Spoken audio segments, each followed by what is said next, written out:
It's time to talk bad about the Florida Gators because they deserve it. I've researched college football for the majority of my life, looking at trends. I just find it interesting. I'm a stat guy.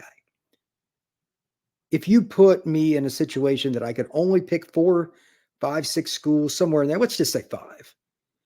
Brian, which are the 5 easiest jobs with the right head coach to win a national title? I would put Florida in that. I would put them ahead of Florida State.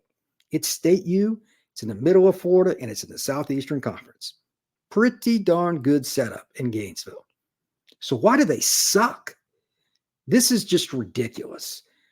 I don't really care who's good and bad year to year. I just call it like it is. But watching Florida for the last several years, except for 2020, Dan Mullen did a really good job that year. That program has been a train wreck. How do you screw up Florida year after year? It's just incredible. Here are a couple things to think about, though. And I've got 4 categories, one of which is somewhat to their credit, but it's worked out to their detriment because of the first 3. So let's go with those. Number one, their administration and their coaching are about as far apart as they can be. What do I mean by that?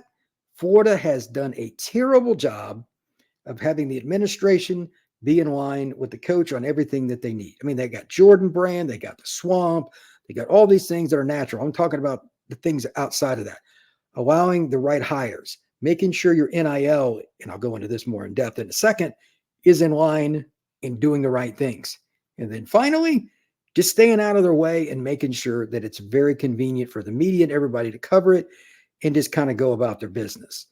Well, it's kind of hard for the UF media right now because what are they going to talk about that's positive? Anybody that I talk to in and around UF, they laugh about them.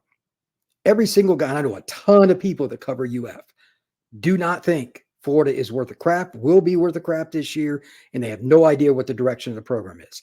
Not one. I have friends all across SEC and ACC programs that cover them. I think it's the most negative group, and it's rightfully so because all the things the administration has done. So let's talk about the NIL, which I'm sure many of you are curious about. This is just what I've been told by multiple people. The whole thing with Rashada and all that, I don't know how much money was up front and et cetera, but that was stupid. They didn't even look at the paperwork. The administration failed. They didn't find out all the details because they were basically hitching their wagon to Rashada. Okay, well, that's fine and dandy, but you need to make sure that all the I's are dotted and the T's are crossed. It's not their contract. I get it. It's somebody in the Gator Collective or whichever one it was. Doesn't matter. They didn't know what was going on. How would you not know with your star pupil? That is malpractice on any level. That is poor management by the coaching staff. That is hilarious for anybody else, including Florida State fans. Here's another example. I have also been told that if Billy wants a player, whatever player it is, and there's NIL going to be involved in the decision-making for this young man, he has to go to a booster or boosters, whatever it may be, and say, I want player X. We need Y for money. He doesn't just get a sum and figure it out. They have to agree on it for each guy, which if that's even 1% true, that is the definition of failure if I've ever seen it. Recruiting is about speed. You need to move immediately, you need to move freely, and you need to move with the ability to get it done right now because the coach is in charge. The boosters cannot be 100% in charge, even though it's their money. I know that's an awkward thing to say, but they cannot. To that point, I understand their point. Like, y'all screwing this up. Why am I handing you money freely? Somehow they still got to do it, though, because the kids think that there's a booster that's more in charge. It really mitigates how much say a coach has after the kid gets on campus. Like, they're not going to trust him as much if they don't think the boosters trust him, which they don't. So whenever Billy gets fired, and he's going to get fired this next season probably, not saying he's a bad guy or anything, but he's just failed. This is something the next head coach at the University of Florida absolutely has to fix. It is a disaster. They have to have a pot of money that the coach makes the decision, period. Not the booster. Sorry, that's just the way it works in recruiting. If you want to be a 500 program, continue on this path. If you want to be a program that's made fun of on a Florida State podcast, continue on this path. If you want to be a program that your own media members make fun of you constantly, then continue on this path. You're going to fail. Their NIL screwed up so much last year, they lost elite players down the stretch to Auburn and other schools because they weren't all in line. They weren't offering the right money. They were not getting things agreed upon, et cetera, et cetera, et cetera. You can pick anything you want. It's different for each kid, but they didn't get it done.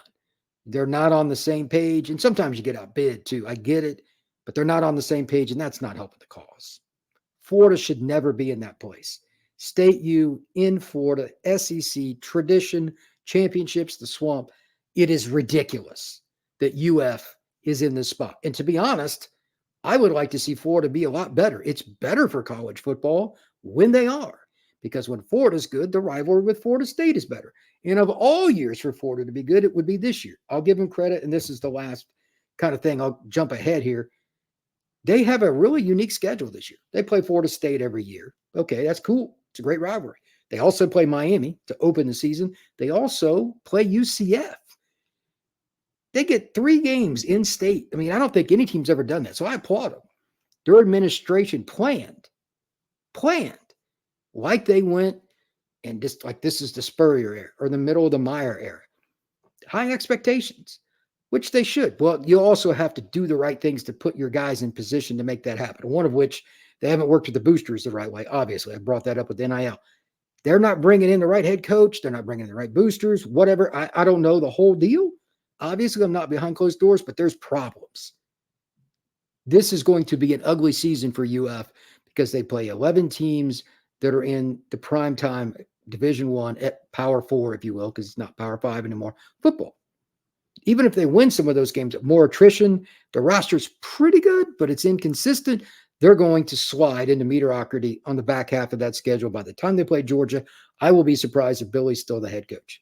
I hope I'm wrong because it would be better, again, for college football in general. I know Florida State fans won't agree with this if Florida was better, but I don't think they're going to be. Here's the other main reason that they've struggled. When the administration's bad and coaching hiring's bad, quarterback usually goes sideways, and it has. Now, last year, towards the end, it was pretty consistent, but they just didn't throw the ball down the field very much. They didn't trust things, etc. Maybe they'll do better this year, and they did sign DJ Lagway.